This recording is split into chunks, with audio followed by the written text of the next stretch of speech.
The bed we shared. The wind howled outside the stone house. Snow covered everything on the alien world of Valix. The night was cold, colder than anything human soldier James had ever known. He pulled his blanket tighter, but the warmth didn't help much. Beside him, the alien girl named Circa lay still under her blanket. She didn't speak much, even during the day. Now, sharing a bed with her, James realized how quiet she really was. Almost too quiet. On Valix, it was a tradition. Guests shared a bed with their host to survive the freezing nights. There were no heaters, no high-tech comforts. Only body heat and trust. At first, James found it strange. But after 2 nights on this frozen planet, he understood. It was the only way to stay alive. James turned slightly, careful not to wake Circa. But his movement made her flinch. He paused. She didn't open her eyes. She didn't move again. But her body was tense, her breathing uneven. Was she pretending to sleep? James frowned. Something was wrong. Her skin had looked pale earlier. Not her usual silver-blue color. She hadn't eaten much at dinner. And now she shook under the blanket, even though the room was warm enough. He whispered, "Circa, you okay?" No answer. Bad dream. Still no answer. James closed his eyes, trying to sleep. But minutes passed, then an hour, and Circa still trembled beside him. In the morning, the snow had stopped, but the cold stayed. Circa was already up, standing near the window, arms crossed tightly. "You didn't sleep much," James said, pulling on his boots. "I slept enough," she said quickly. Her voice was soft, but something in it felt defensive. He walked over. "You were shaking. All night. You okay?" She didn't look at him. "It's just the cold. That's all." No, it wasn't. James said it gently, but firm. "I've seen soldiers have nightmares before. You were in pain." Her jaw tightened. "Don't ask." James blinked. "Why not?" "Because it doesn't matter," she whispered. "And because you're leaving soon. So don't ask." That day, James went to help in the village. It was small, only 12 homes, all made of dark stone and thick wood. The people were kind, but quiet. They didn't talk much. They nodded when they saw him, but no one wanted to chat. When he mentioned Circa, they changed the subject, every single one of them. He asked the old healer about it, a wrinkled woman with 6 eyes and a cane that glowed faintly. "Circa is strong," the healer said. "Too strong to break. But even strong things can crack in the cold." "What happened to her?" James asked. The healer looked away.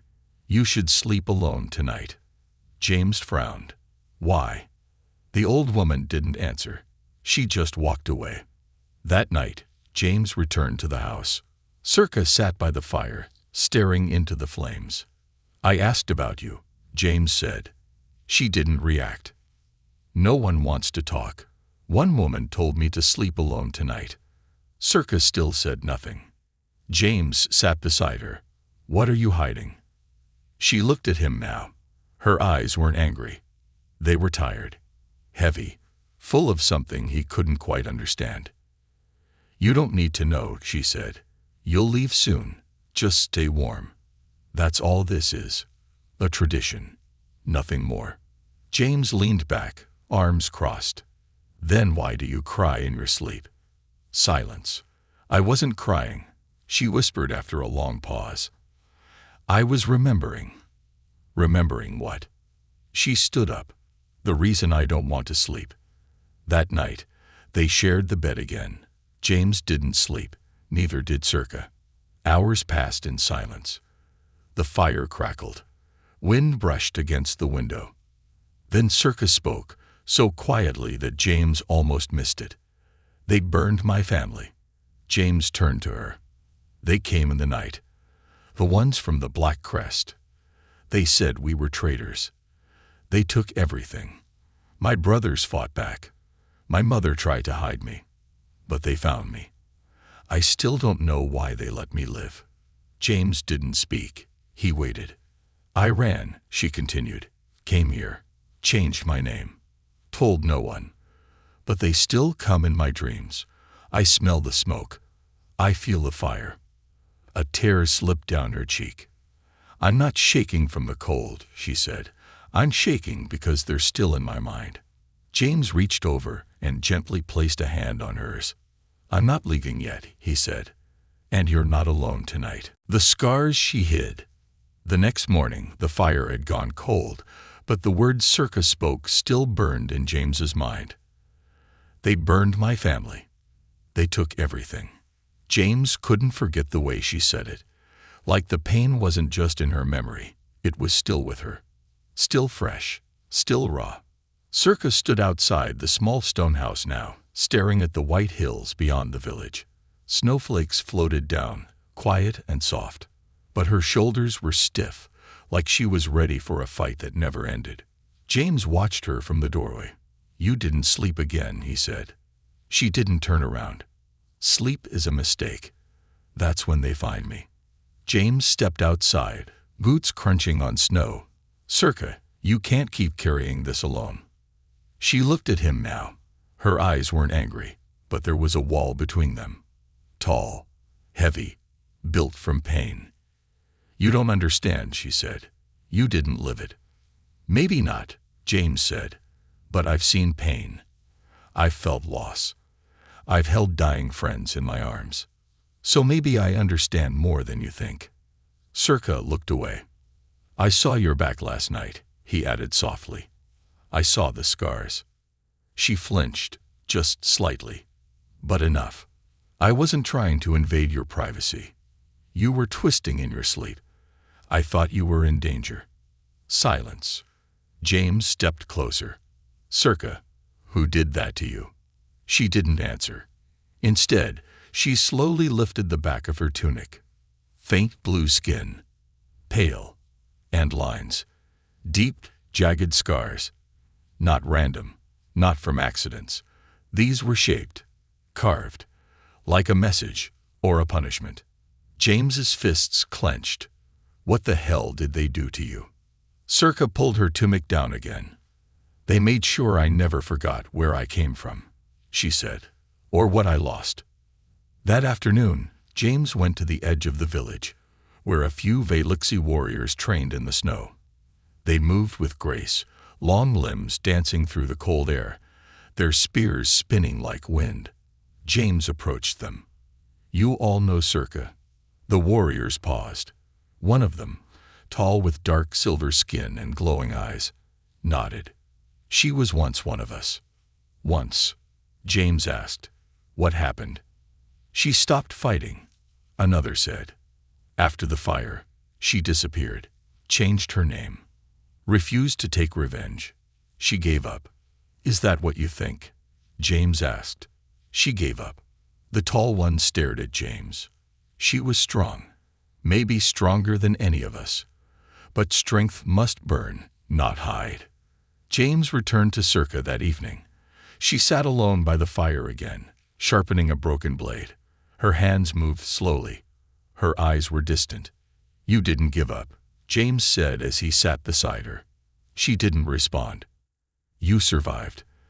That's not weakness, Circa. That's strength. I ran, she said bitterly. I should have fought. You were a child. You didn't run. You escaped. There's a difference. I watched them die, she whispered, and I did nothing. James stared at her, then pulled up his sleeve. A long scar ran across his forearm, jagged, old. I once ran too, he said. My squad was ambushed on Yeren 4. I got scared. I hid in a trench.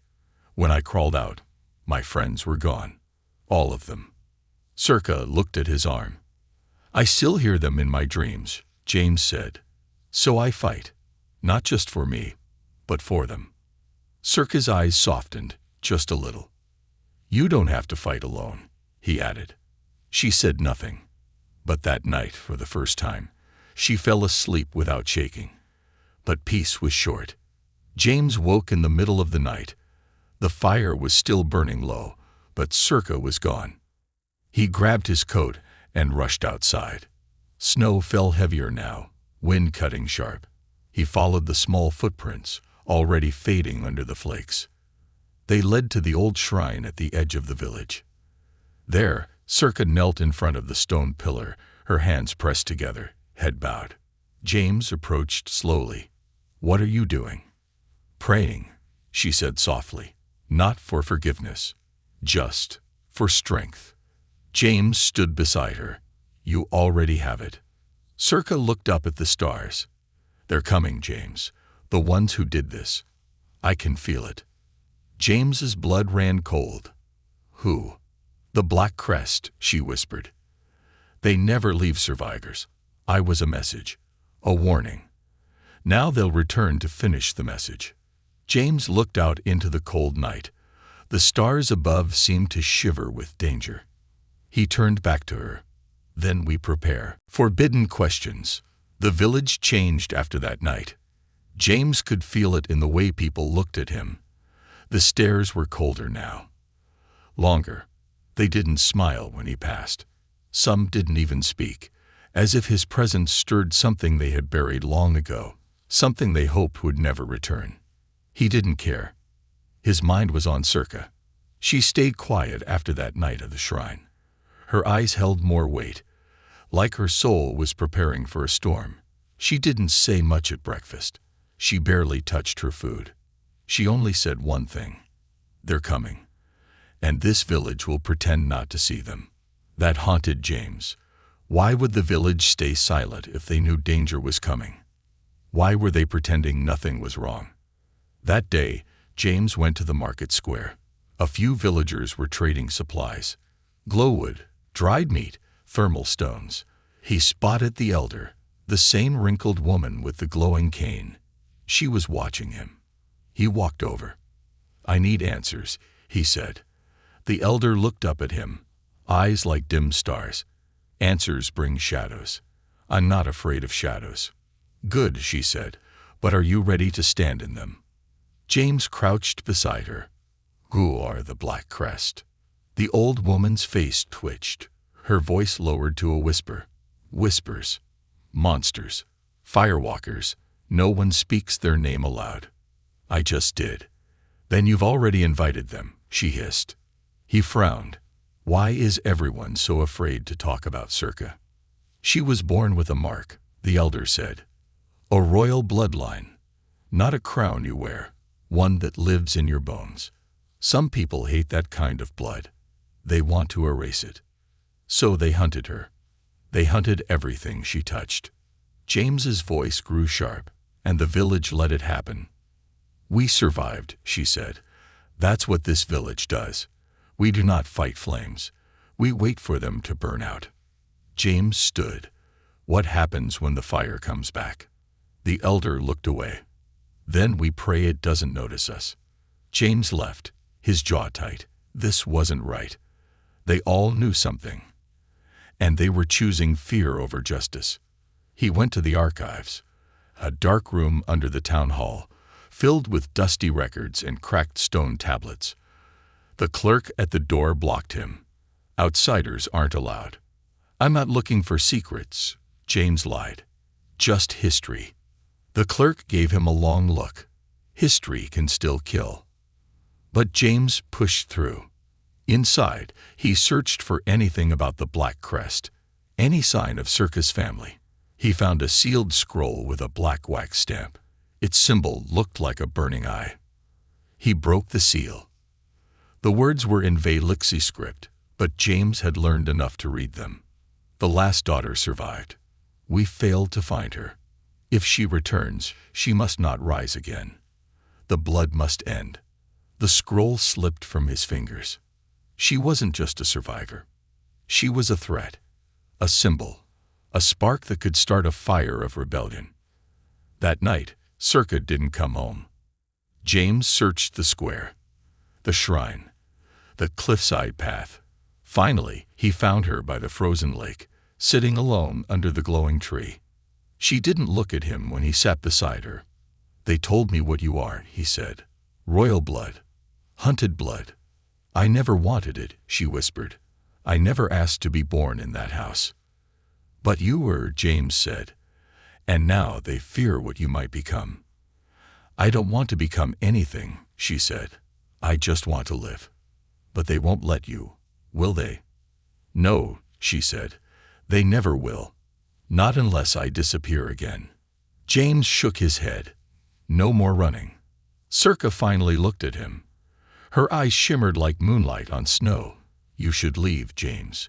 If you stay, they'll burn you too. James stared at the lake, the reflection of stars shaking in the ice. Then let them try. Suddenly, a horn blew in the distance, a warning. The villagers began rushing out of their homes, whispering to each other in fear. James and Circa stood, heartbeats rising. Then the sky lit up. A black ship broke through the clouds, silent, like a shadow sliding across the stars. It hovered above the village square. Symbols glowed along its side. The same burning eye James saw on the scroll. Circa whispered, "They found me." James placed a hand on her shoulder. Then we stopped hiding. The night they came, it began with silence. Not the quiet kind that came with falling snow, not the calm hush of nightfall. No, this silence felt wrong. Too still, too heavy. James noticed it first. The wind had stopped. The fire in the house no longer crackled. Even the air felt like it had frozen in fear. Then came the sound. Low, distant. A soft hum, like thunder trapped in a cage. It vibrated through the ground, shaking cups on tables and rattling windows. Circa stood near the door, frozen in place. She didn't need to look. She already knew. "They've come," she whispered. James stepped beside her. Then we faced them. Circa turned to him slowly. Her face was pale, lips tight. "You don't understand what's coming, James. The Black Crest don't knock. They don't speak. They take. We're not running." "No," she said, voice shaking. "We're hiding." But there was no place to hide. The sky outside had turned dark, not from clouds, but from the massive ship hovering over the village. Its shape was unnatural, like a scar in the sky. Black metal, curved like a claw, and silent. Far too silent for something so large. A glowing symbol pulsed on its side. The burning eye. The same one carved into Circa's back. The villagers gathered in the square, eyes wide, mouths shut. No one screamed. No one moved. It was like they had seen this before, and remembered what happened to those who ran. 3 shadows dropped from the ship, figures in long black armor that shimmered like oil. Their faces were hidden behind smooth silver masks. No eyes, no voice, just the sound of boots crushing snow. The leader raised a hand. A deep voice echoed, not from his mouth, but from somewhere above them, like the sky itself was speaking. "We seek the marked one." No one replied. "You have hidden her long enough." Still, no one moved. James felt his fists clench. "Give her to us, and no one else will burn." That was a lie. James could feel it. These weren't soldiers, they were executioners. He turned to Circa, but she was already walking forward. "Wait," James said. "I have to end this," she replied. "If I go, they'll leave." James shook his head. "You don't know that." "I do," she said, "because it's what they've always done. They kill to prove a point, but once they have what they want, they move on." James stepped in front of her. "I'm not letting them take you." Circa's voice broke. "You don't have a choice." "I do," he said, "and I choose you." The villagers started whispering now. Some looked angry. Some looked afraid. A few backed away, not wanting to be near either of them. And then someone shouted, "She's here." A finger pointed. A villager James had never seen before, face twisted in fear. "She's the one you want. Take her." The crowd shifted. Eyes turned on Circa. James stepped between her and them. "Back off." Another villager shouted, "She'll bring fire on us all." Then a spear hit the ground near James's feet. Everything went still. The masked soldiers began walking forward. Circa whispered, "It's over." "No," James said, "it's just beginning." He pulled the blade from his belt, a short, curved combat knife. Not much, but better than nothing. He crouched low, preparing to fight. The villagers backed away now, unsure what to do. The Black Crest soldiers didn't stop. Then Circa did something James didn't expect. She stepped forward and raised her hand. The soldiers froze. A mark on her palm began to glow, faint, blue light pulsing from her skin. The soldiers looked at one another. One of them stepped back. James stared. "What is that?" Circa didn't answer. Her voice was different now, calmer, stronger. "Your master failed," she said to them. "My blood still lives. My will is not broken." The light grew brighter. One soldier stepped forward and reached toward her. But Circa closed her fist. A burst of energy knocked the soldier back, sending him crashing into the snow. Gasps rose from the villagers. Circa turned to James. "We run. Now." They bolted from the square, snow kicking up behind them. James grabbed her hand as they ran through alleyways, dodging stone walls and terrified eyes. Behind them, the skyship screamed, its engines roaring to life. Lights lit the village in red. More shadows dropped from the sky. More soldiers. "They'll chase us," Circa said, breath sharp. "They'll never stop." "Then we make them regret it," James said. They ran past the edge of the village, toward the mountains beyond, toward the ice caves, toward something, anything, that would give them a chance to live. Above them, the night sky burned. The choice. The mountains were brutal. The air was thin, biting through James's lungs with every step. The snow came harder now, stinging their faces like tiny needles. Wind howled between the cliffs, making every sound feel distant, like the world itself was screaming. But they kept running. They had no choice. Behind them, the Black Crest was coming. Ships circled the skies. Tracking drones moved like insects, red lights flickering in the white storm. Somewhere out there, soldiers in black armor were hunting. Step by step, breath by breath. James and Circa didn't stop. They couldn't. After hours of climbing, they found shelter. A deep crevice hidden in the rocks, half covered by fallen snow. Inside, it was dark and cold, but at least it was dry. Circa collapsed near the stone wall, her hands trembling. James dropped beside her, panting. "Are you hurt?" "No," she said, voice shaking. "Just tired. Just cold." James pulled off his coat and wrapped it around her. He sat close, letting their bodies share warmth like before. The old tradition, back when everything felt simpler. But now, the silence between them was heavier than any snow. Finally, James spoke. "You could have killed that soldier, back in the village." Circa nodded. "I didn't want to." "Why not?" She looked at her glowing hand, the mark still faintly shining under her skin. "Because if I start killing them, I don't think I'll be able to stop." James said nothing. He understood. He'd seen soldiers like that, ones who let pain become rage, who stopped fighting for others and started fighting for revenge. They never came back the same. "Do you think the villagers are safe?" she asked. James paused. "I don't know. They'll blame me," she whispered. "Even if I left to protect them, they'll think I brought the fire." "You didn't bring it," James said. "They lit it. By staying silent all these years, by pretending it wasn't real." Circa turned to him. Her eyes were full of sadness. "Then what do we do now?" James looked toward the cave entrance. The wind outside had slowed, but the night was far from quiet.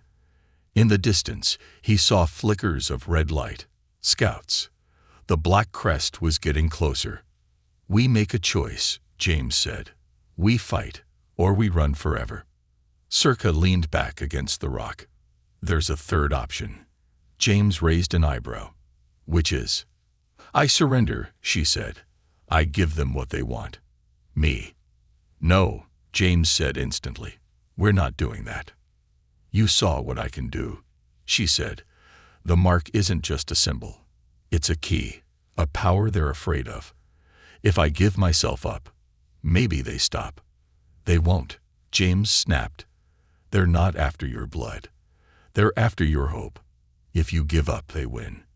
And if I don't? She asked. How many people will die for me?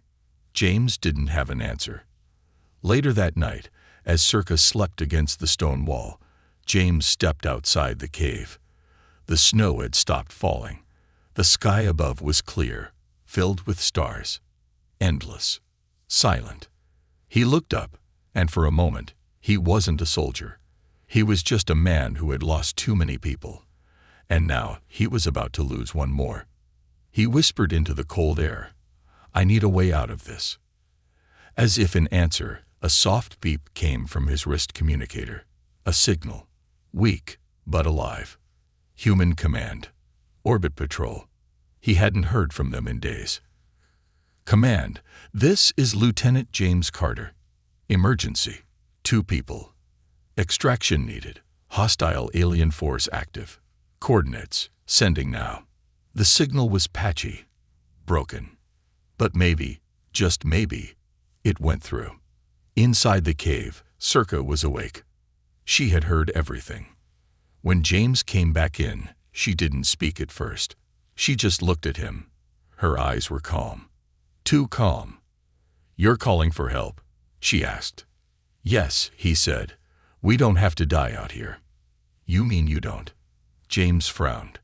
What? I'm not going with you, she said. James froze. What the hell are you talking about? If I go with you, the Black Crest follows. To your people. Your cities. Your families. They won't stop. But if I end it now, if I give myself up, this chase ends here. James stepped forward. Circa. No, I already made my choice. No, you didn't, he shouted. You're scared. That's not the same. She stood up, face hardening. I'm not scared for me. I'm scared for you. For what happens if I stay. James's voice cracked. You think I care about that? You think I want to live in a world where I let you walk into death alone? Circa's lips trembled. You don't have to. I'll be gone before morning. James grabbed her arm. If you leave, I follow. If you fall, I fall with you. Her eyes filled with tears. You're human, she whispered. You're not supposed to care this much. James smiled sadly. Yeah, well, we have a bad habit of doing the impossible. Outside, the red lights grew closer.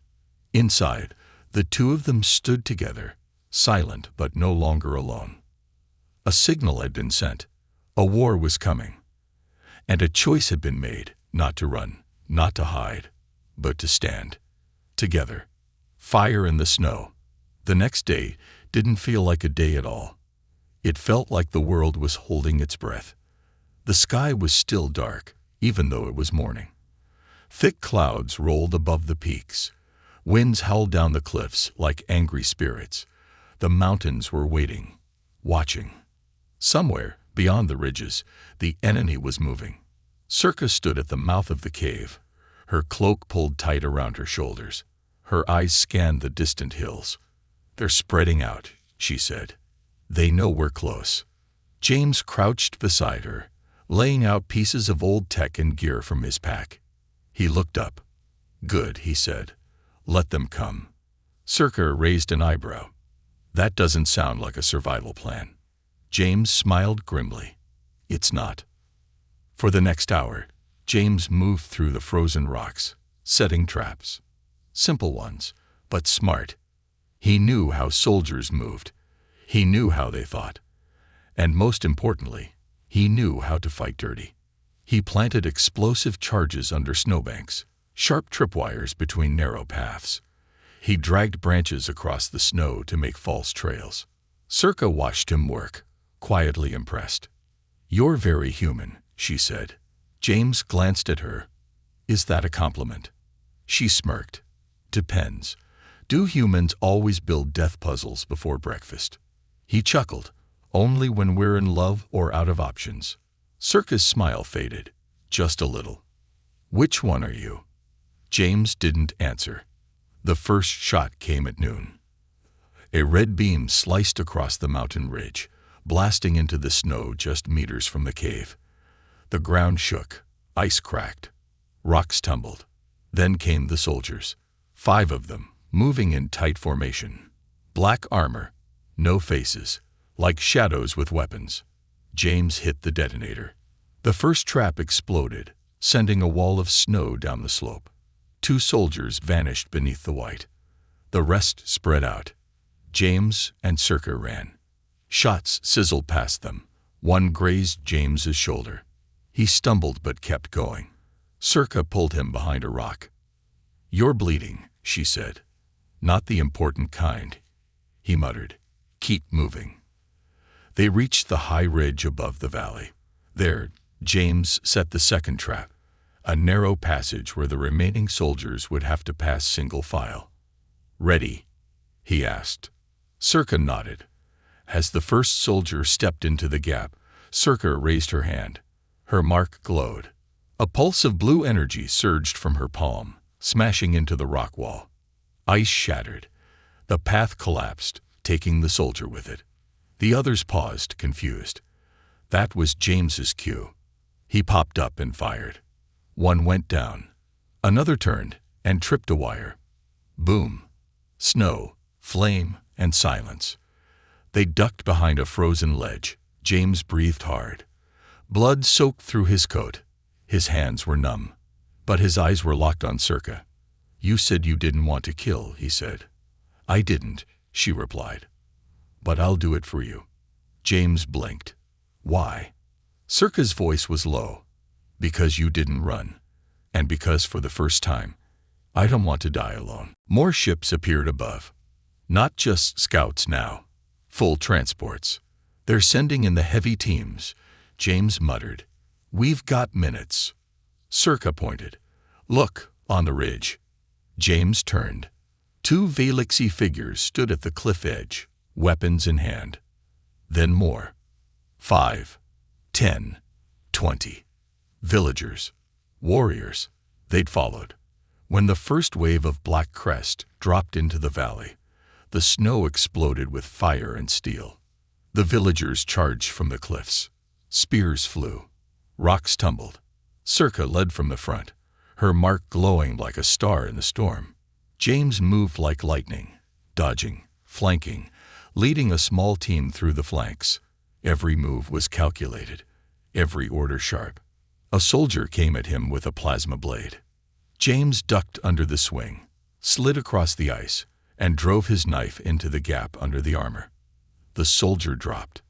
Behind him, Circa blasted 2 more enemies off their feet. They fought back to back, like they had always been meant to. But victory doesn't come without cost. More enemies landed. One of the villagers was hit, then another. James was tackled, rolled across the ice, and slammed into the rocks. His head spun. A black-armored soldier stood over him, weapon raised. Then Circa screamed. Her hand lit up like a sunburst. She fired. The enemy flew backward, armor melting from the inside. But Circa collapsed. James crawled to her. Her eyes were fluttering. "Too much power," she whispered. "I used too much." James held her in his arms. "Stay with me." She smiled weakly. "Still warm. That's a good sign, right? You're going to be fine." She nodded slowly. "Just don't let go. Never." Suddenly, the sky roared. A human ship broke through the clouds. Big, armed, beautiful. It fired. 1, 2, 3 heavy blasts, ripping through the black crest ships in seconds. The remaining enemies panicked. Some fled. Some were captured. The rest fell in battle. The signal James had sent. It had worked. Help had arrived. When the battle ended, snow fell quietly again. Smoke curled from broken ships. Villagers helped the wounded. The dead were honored. James and Circa sat by the fire in the remains of the cave. She leaned against him. "You still cold?" he asked. She shook her head. "Not anymore." He smiled. "That's the human tradition, you know. Stay close. Stay warm." She looked up at him and whispered, "I think I understand now. The one who stayed. The war didn't end with a battle. It never does. The Black Crest had been defeated here, but James knew that kind of power didn't disappear overnight. Somewhere out in the stars, more of them still lived, still watched, still waited. But for now, on this snowy mountain, there was peace. And peace, however temporary, was worth holding on to. The human rescue ship had landed 3 days ago. Medics worked day and night to treat the wounded. The dead were honored with flame and silence, both human and Velixi standing side by side, sharing the same grief. James walked through the camp with a limp now. His shoulder was wrapped tight, his ribs bruised, his eyes heavy with sleepless nights. But he was alive. And so was she. Circa hadn't spoken much since the final battle. Not out of fear, but because something inside her had finally gone quiet. The screaming memories. The nightmares. The fire. She spent her time under the glowing tree by the frozen lake, wrapped in the same coat James had given her weeks ago.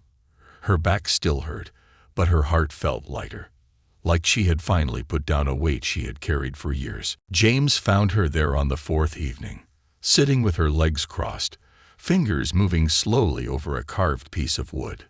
He sat beside her without a word. She didn't look at him right away, just handed him the carved piece. It was a symbol, part human, part Velixi. Intertwined lines, 2 halves of a circle meeting in the center. "I made it for you," she said.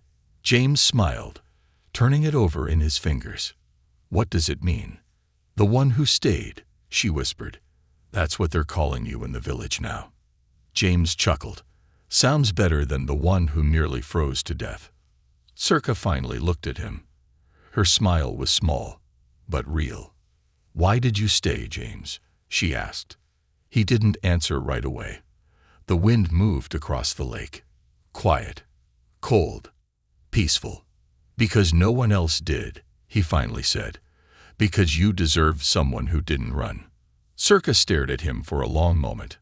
"And now?" James met her eyes. "Now I stay because I want to." The human commander offered James a seat on the next shuttle. He could return to Earth, to warmth, to safety, to rest. He said no. Twice. The 3rd time, he didn't even answer. He just looked out the window toward the village, toward her. He had fought in too many wars, seen too many worlds torn apart. But here, in this strange, frozen place, he found something he hadn't felt in a long time. A reason to fight for more than survival. A reason to stay. Together, James and Circa began rebuilding. Not just homes, but trust. The village slowly changed. Children no longer ran away when Circa passed. Old warriors came to her for advice. Some even asked her to teach them, to help them understand the power she carried. And she did. With James beside her, she wasn't afraid anymore. One night, as the stars bloomed above the cliffs, Circa asked him, "Will they come back?" James looked up at the sky. "Probably." "Then what do we do?" He reached for her hand, and she let him hold it. "We prepare," he said. "We teach. We build something they can't burn."